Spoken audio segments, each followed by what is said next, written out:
Number 10. Boot Hill burials. In the Old West, many towns had a boot hill, which was essentially a graveyard where outlaws and bandits and all those bad people alike were all buried with their boots on. Specifically with those on right there. See, these cemeteries were often lacking proper markings, and the dead were buried quickly, sometimes a little too quick without a coffin, reflecting the harsh and lawless nature of frontier life. It wouldn't be abnormal to see a boot sticking up out of the ground on your way home from work, is what I'm saying. Today that would be quite jarring, but back then, completely normal. How yucky is that? I'm like, oh, size 11.5? Perfect. Number 9. Medical practices. In the Old West, broken bones were a common occurrence. Obviously, uneven roads, hopping up and down horses, everything's made of wood that's all broken. Particularly among those who worked in physically demanding professions such as ranchers, miners, and cowboys, everything is going to be broken on your body by the end of the day. Treatment options were limited and often relied on basic first aid techniques, splinting the affected area with whatever materials were available. Wood, cloth, animal bones. It was nuts. It sounds crazy, but back then, it was really the only method for immobilizing broken bones. You have to wrap another bone around it. It's like, ew, please, can I get a cleaner bone? Pain relief was only provided with natural remedies such as opium or willow bark tea, so 50-50 what kind of night you're gonna have there. More serious fractures, such as those that punctured the skin, ow, those required the attention of a doctor or a surgeon. However, back then the doctor had like 2 teeth in 1 eye, so not much help. Number 8, duels. Yes, duels. Let's talk about these. Duels, gotta say it all deep like. Duels were a common way to resolve disputes. Before YouTube comments, this was the only place to resolve any conflict, alright? In a traditional old Western duel, opponents would face each other, often with weapons, in front of a crowd at a designated location and time. Now, most of the time, these duels would end when somebody bites the bullet. Rarely would a duel end with 2 gentlemen shaking hands, getting over their disagreements. No, never happened. These confrontations, often over matters of honor, were deadly and a normalized part of the culture. Number 7. Law enforcement. That being said, back in the day, things were a little different. Not that many body cam back in those days, I'll tell you that for free.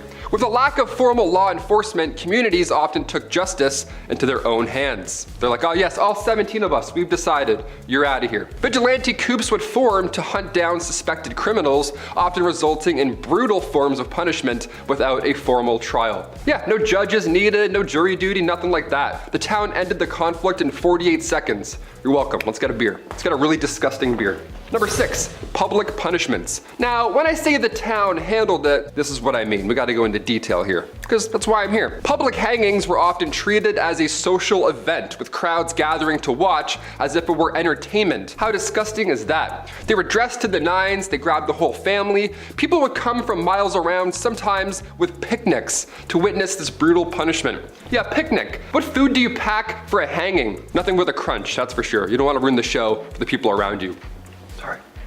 With gambling as super apparent in saloons as it was also useful pastime, it was also a risk if you were a cheat, and you might also have to cheat death, because you're not supposed to do that. Some, like the weapon fight at the OK Corral, were the outcome of long simmering feuds and rivalries, but most were the result of confrontation between outlaws and law enforcement. Although in movies, televisions would like to us believe otherwise, it was very rare when pew-pew fights occurred with the 2 standing fighters off squarely facing one another from a distance in a dusty street. They would just knock your butt out. The romanticized image of the Old West style fight was born in the dime novels of the late 19th century and perpetuated in film era to make such a point that this fiction version of what our mind's eye quickly conjures up when we hear the word weapon fight.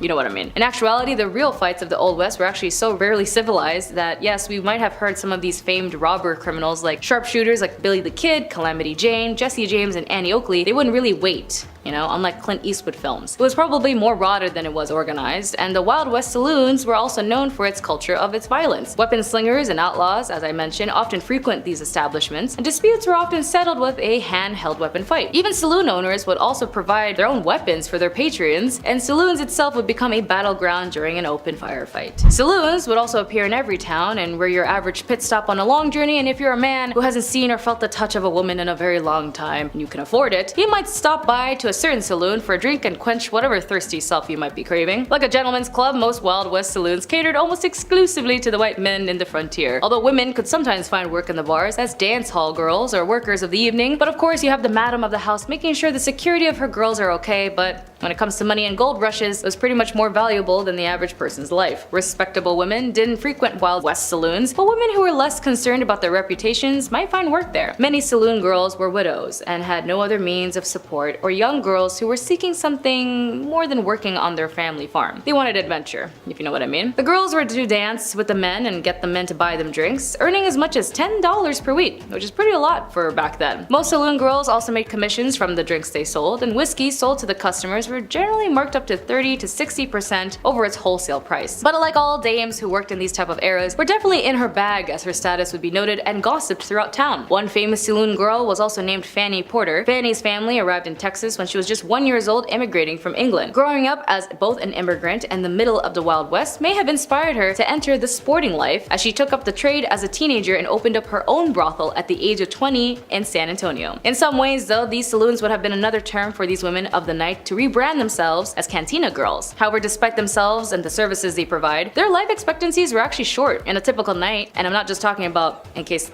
someone does something to them, it was because of the drinking. A woman may have to have consumed up to 30 beers a night. An average lifespan of a woman in the cantina trade was less than a decade. Like as in current times in Japan, they also have these host clubs that if you go and meet these very handsome and beautiful people, you would also be forced to drink with them. And like the cantina girls back in the Wild West, a lot of these people would have suffered a lot of liver issues, which means cantina girls still exist today, just not where we are well known of. And since I mentioned it was so dirty, they'd even bring their horses in the saloon. Like the idea of the Wild West and anyone could do anything they want. That also included bringing your horse inside of the bar to take a selfie with. Like in this photo, where the men of the saloon located in Utah took their horse to be part of the group chat profile pic, and I think my favorite part of this photo is how the bartender is also posing.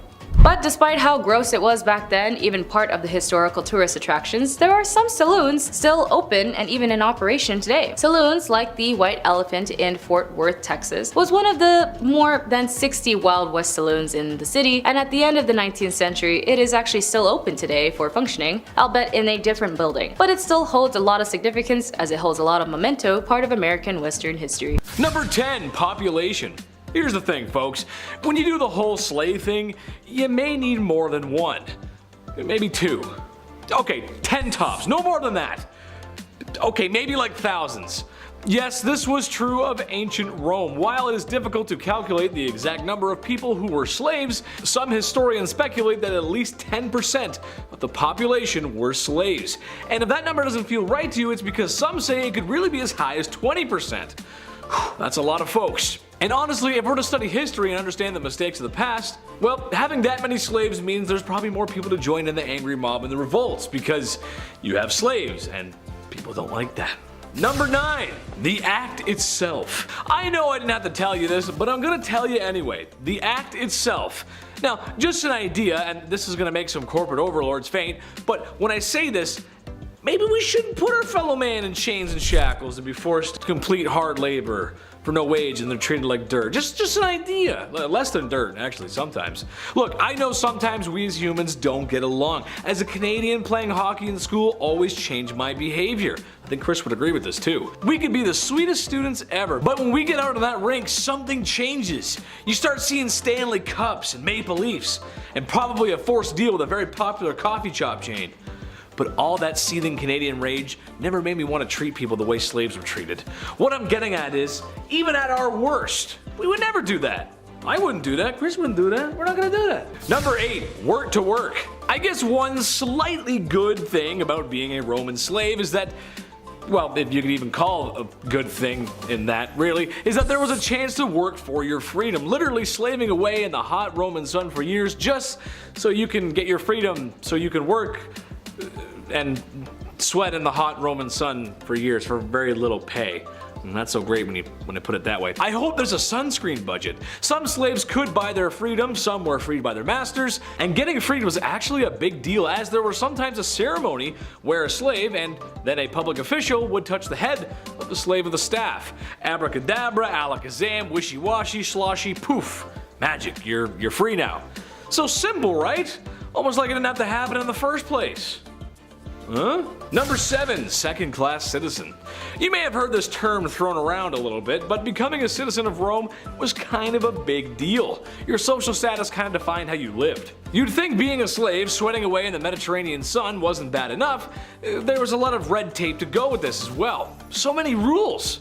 When freeing slaves, no more than 100 at a time could be freed. Okay, but I have a few issues with that. If your house has 100 slaves, you probably ain't gonna give up 100 in the first place. Now the rule says under no circumstances can you free 100 slaves at one time. Okay, what if you break it up? Say you do 50 at a time. What if you do 99 slaves and leave one until later? What if you release one at 11:59 and then the rest at midnight? What if some of the slaves are missing limbs from hard labor and only count as half? Let's say you release 99 and one half slaves at 11:59 and the last half at midnight. You see what I'm saying? There's too many rules. I can't deal with that, man. Too many rules. No. Number 6, foundation. Okay, everyone loves Rome. Who doesn't? You got your legions, you got your colosseums, you got your aqueducts. Oh, it's a big deal. As it turns out, the Romans were good at building stuff. Most impressive, honestly, was their roads. I know that's not as cool as the buildings, but trust me, anyone who actually knows architecture in the comments is gonna quietly nod their head and agree with me, and so yeah, he's right, actually, yeah. Roman roads last 2,000 years. Toronto is still waiting for the Eglinton Crosstown. That's a local inside joke, but trust me, it'll slap. Where the hell is that thing? Come on. The point I'm getting at is Romans built a lot of great stuff, and it could not have been so without the efforts of the many slaves who built their roads, tended their farms, and did just about everything. Honestly, it was built on the whole thing. Next up is what you probably see when you die. It's number 5, the carbon star. This one, unlike the last, kinda got me. It seemed unassuming at first, but the longer you stare in the little orange glow of the void, the more you pick up. The hexagonal patterns of mist, the layers and colors, it all amounts into a tunnel of sheer oblivion reminiscent to Lightspeed and Star Wars. I feel like if you drink a little bit of funky tea and pull this picture up on a laptop, you could possibly discover the meaning of the universe somewhere in it. Dare you to try if you're brave. This baleful orange eye is carbon star CW Lewis as seen by the Hubble Space Telescope. NASA and the European Space Agency captured this image in 2021 as the star collapsed inwards upon itself and died. More ghastly figures of the sky. Let's do Ghost Nebula for number 4. Another entrancing surrealist painting-esque image. This photo captured in 2018 by the Hubble Space Telescope is depicting the ghost nebula that haunts the constellation of Cassiopeia. It's absolutely beautiful, its spectral-like appearance coming from a veil of swirling gases and dusts. As mentioned, it really does have the cadence of a surrealist painting. To give you comparison, this untitled piece by Salvador Dali shows textures, tones, and shifting lines that I personally find reflective and even haunting about this particular space formation. Even if humans cannot see such things as the ghost nebula with our own 2 eyes, as we stand on Earth with our own 2 feet, the connection between man and the divine above has always shown through in art. How we spent so long staring up at the wonders above us that even unwittingly, without ever truly seeing them, we've always found ways to capture and convey the sky, the stars, and their artistic fluidity into something 2-dimensional, such as the wisps of a surrealist painting. And now we're incredibly lucky to capture these beautiful space formations, such as the Ghost Nebula, in images like the one I can show you today. Number 3 will have you ready to sing This Is Halloween. It's a jack-o'-lantern sun. Isn't that the funnest thing you've ever seen though? And while it may look like an impressive feat of Photoshop, this is actually a purely natural phenomena. Similar to our earlier gaping maw, still such an ew name, this jack-o'-lantern face is the result of a series of active regions on the sun bursting and bubbling, making what appears to be a cosmic pumpkin carving appear on the sun. Or maybe it was the work of Jack Skellington. For number 2, we're going to stare into the scariest void of all, the eye of a typhoon. This is our Earth, the one we're on right now, obviously, and in March of 2015, Typhoon Masak, also called Typhoon Shedang, spent a week ravaging the Philippines, killing 5 and injuring dozens. During that time, astronauts at the International Space Station were able to look down upon the Category 5 storm, prompting the European Space Agency astronaut Samantha Cristoforetti to capture the horrifying image you see on screen. The power of the formation is visible even from the safe distance of space as rain and lightning hide behind the deadly swirl. And coming in at number 1 is Space Station After Dark. While it could arguably be a still from Insidious 16, the Space Spectre, this nightmare picture is actually just part of the European Space Agency's astronaut Alexander Gerst's photo series, which he naturally chose to make about not pretty stars or colors or Earth cloud rotations. Nah. His collection was the International Space Station at night, which evidently is horrifying. But Gerst had been up in space for a full year at this point, so I mean, to him, this was bread and butter, baby. Or maybe freeze-dried bread and butter. The main photo I'd like to address is the empty spacesuits with covers over the helmets, which look like a good start to a horror film. Honestly, maybe I never recovered from that alien horror film life, but space just isn't for me. Kicking off the list at number 10. Party hard. The term boot and rally was added to the Urban Dictionary in 2002, but Romans were riding that wave out a long time ago. They knew how to get down. Well, rather, they knew how to get it up. Ancient Romans would often make themselves puke in order to continue eating and drinking. How gross is that? What would normally be a red flag at a house party was actually a sign of respect back then. But it was business. These parties, these long, exhausting banquets, attending these was a sign of social standing. So you wanted to be around the longest. You wanted to drink the most, dance the most, and, grossly enough, puke the most. Those are the coolest Romans in town, apparently. It was so normal that you would excuse yourself from dinner and be like, excuse me, go to the vomitorium, great name, right across from the dining room. I'm sure it's a great breeze rolling through there. But then you'd go in this room, grab a feather, and then tickle thy throat, and then make room for even more lobster. What a treat. Birthday parties were never so disgusting. Number 9. Gladiator blood. When Charlie Sheen started talking about drinking dragon blood, everybody looked at him like he was insane, rightfully so, but back then if you boasted about drinking gladiator blood, well, you were on the right track. Ancient Romans believed that gladiators had the literal heart of a lion, and to be fair, they were in immaculate shape, with all that long hair as well. I don't blame them. So the thought process here, being extremely superstitious, was that if you drank gladiator blood, whatever disease you had, it would soon be cured. So these Roman physicians would tell their patients with epilepsy to chug some warrior blood, like you're a vampire. Apparently it worked, like some of the time. Never really, not really. I wouldn't recommend this, don't do this. Number 8, you're in trouble. Recently we did a list on dark medical practices used in history, and in that list we talked briefly about how urine was used by ancient Romans to whiten their smile. Lovely. Fresh breath guaranteed. Well, to dive deeper into this gross fact, Romans also used urine to wash their clothes. So after they were done washing up, they would mask the smell, or at least try to, with fragrant leaves. They would use bay leaves and just rub it all over themselves, which is interesting. They didn't use soap because the amount of ammonia used in urine, well, it did the trick. Lye was also used to clean clothes at this time, but it was too pricey. So plan B was to head down to the Saloons, the ancient laundromat, where everybody would just catch up and stomp on their urine-filled clothes. Again, the smell is probably not that pleasant. Number 7, Roman art. If you've seen Superbad recently, this next one will ring a bell. I grew up watching Art Attack, okay? The British dude, Neil Buchanan, with his aggressive sidekick head that would just yell at you all day. What a fun way to learn how to draw. Well, back in the 18th century, when excavations took place in the city of Pompeii, they found lots and lots of art with a similar eggplant theme. I'm trying not to say what I really want to say here, people. Genitals carved everywhere. Carved, I said, not just like, drawn in Sharpie. Carved in the streets, carved in the walls. Just under a street sign, you'll see one of these. Just popping out at you. Hello. Just generations of genitals. Rich history, folks. The phalluses of Pompeii. Imagine tripping over one of these. You do that thing where you look back to see what you almost rolled your ankle on. Imagine looking back and seeing that in the ground. I'd be like, okay, we're just gonna keep walking. Many tour guides like to say that they all point and lead to a brothel, when in reality these were actually just for good luck. They didn't really have a purpose other than good fortune. These symbols were to ward off the evil eye. Most folk kept these outside their front homes, right next to the mailbox. That's great, it's a good spot to put it. Number 6, new hair, new me. Glowing up these days is quite easy. Change your hair color up, throw on some jorts, listen to Adele's new album, Bob's Your Uncle. It works. It always works. But if you were an ancient Roman and you want to show off the new you to your ex, maybe at the vomitorium party, how would you change your hair? How would you do it? Well, it was common, but the way they used to get it done was all but. Romans would have to use goat fat and beechwood ashes to bring out those highlights. Maybe it's goat fat, maybe it's Maybelline. Again, like those crazy parties, this was a symbol of status. If your hair didn't reek of goat fat, who even are you? Get out of here. Emperor Claudius III, his wife Valeria, apparently she once dyed her hair blonde and then painted her entire body gold and then had a contest to see who could hook up with the most Romans in one night. I feel like this would have been a really good reality TV show back in the day.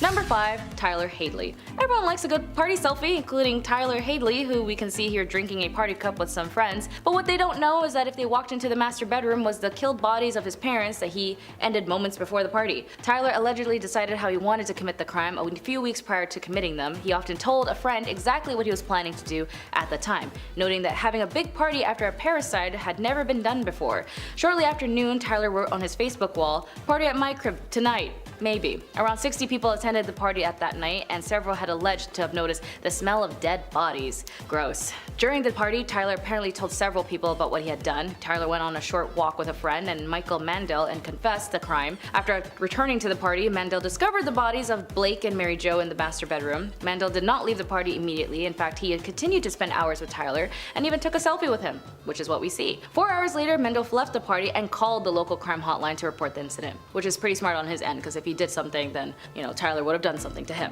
News of the crime was then spread by word of mouth, and Hadley was arrested early in the next morning. Number 4. Tank Man. When it comes to revolution, all it takes is one person. After all, a single grain of rice can tip the scale. The Tank Man photograph was taken on the morning of the 5th of June, 1989, the day after the Chinese government had violently suppressed protests in Tiananmen Square. An estimated 10,000 civilians were killed in the massacre following weeks of a student-led demonstration in Beijing and beyond against the communist regimes and the suppression of basic human rights and freedom of expression. The image captures a lone man standing in the middle of the Chang'an Avenue just off the square facing down a column of 4 slowly advancing Type 59 tanks of the Chinese army in a defiant protest. The identity of the Tank Man still remains anonymous as people don't know what happened to him after, but he has been noted as a notable figure in the stance against militia harm to the people. Number 3. Jolie Callan. When it comes to love, if you know something is off, listen to your gut and be safe first. Unfortunately for Jolie, she only left one memory to a friend that something ever happened to her, they know who the cause was. In 2015, 18-year-old Jolie Callan was hiking with her ex-boyfriend Lauren Bunner when he photographed her on a cliff before he pushed her off of it. The 20-year-old killer nearly escaped justice by claiming he was on the autism spectrum in court. This is the exact photo before he pushed her off. Bunner later called the cops and said, "I just want to turn myself in for the crime of my ex-girlfriend that happened just a little while ago on Cheheha Mountain." Later that evening, on August 30th, 2015, police found her body still wearing her backpack. Cops believe that he had lured Callahan, who still wanted to remain friends with her former boyfriend, there to kill her because she wouldn't take him back. The court heard him bragging to cellmates about killing the 18-year-old, saying if he couldn't have her, no one else could. Number 2. OMAG.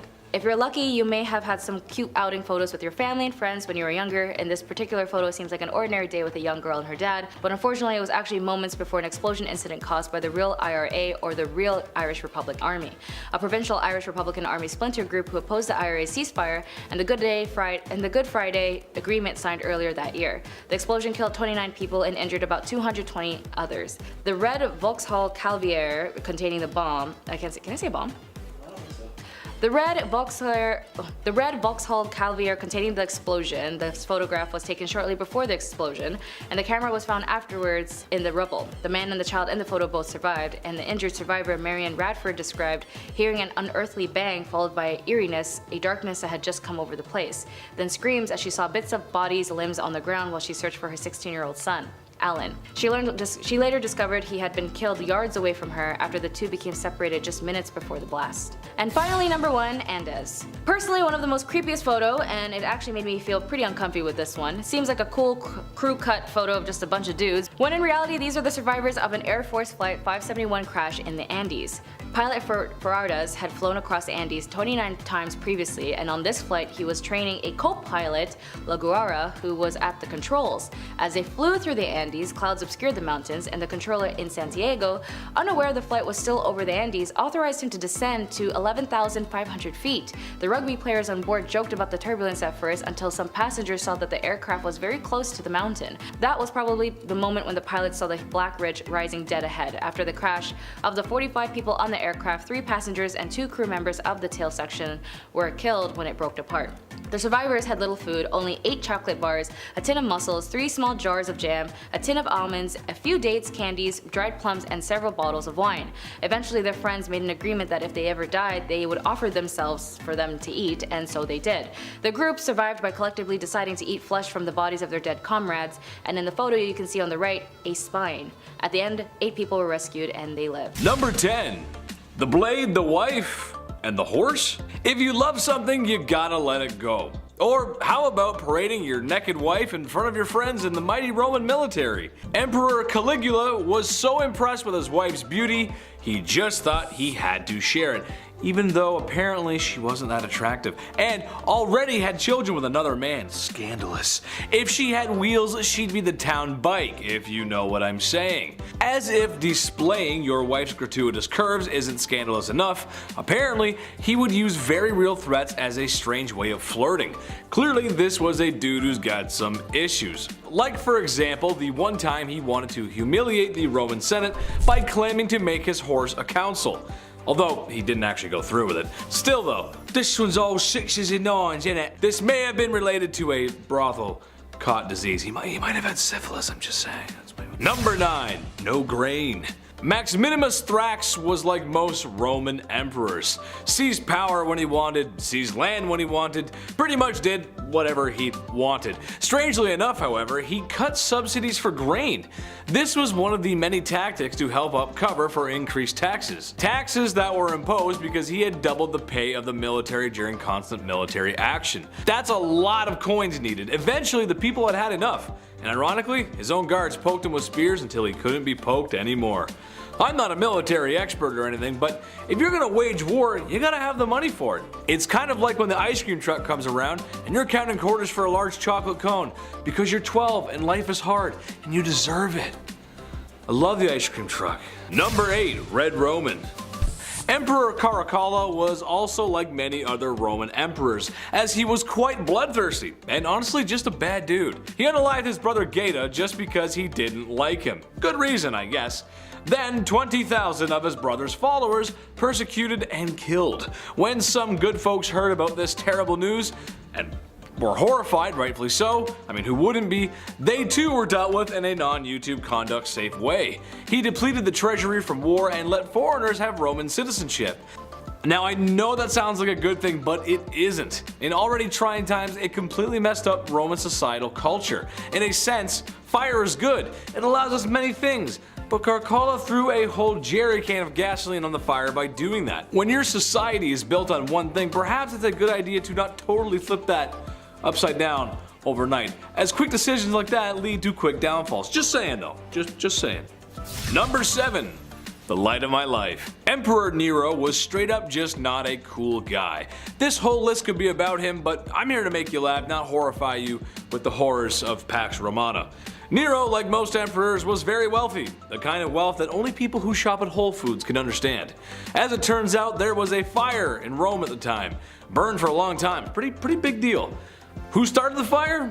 No one really knows, even though Nero himself might be a suspect. However, it would be really easy to get rid of a group of people you don't like if you blame it on them. So it was blamed on the hot new religion at the time. You gotta love them, Christians, except Nero didn't, and he was kind of egotistical, so in order to punish the scapegoated Christians, he had them set ablaze. So there was more light in his garden, so to speak, or that's what is said, at least. I know sometimes we can all disagree with our faith, but lighting each other on fire is not the answer. Mom always said if you have nothing nice to say, then don't light people on fire. Okay, Mom.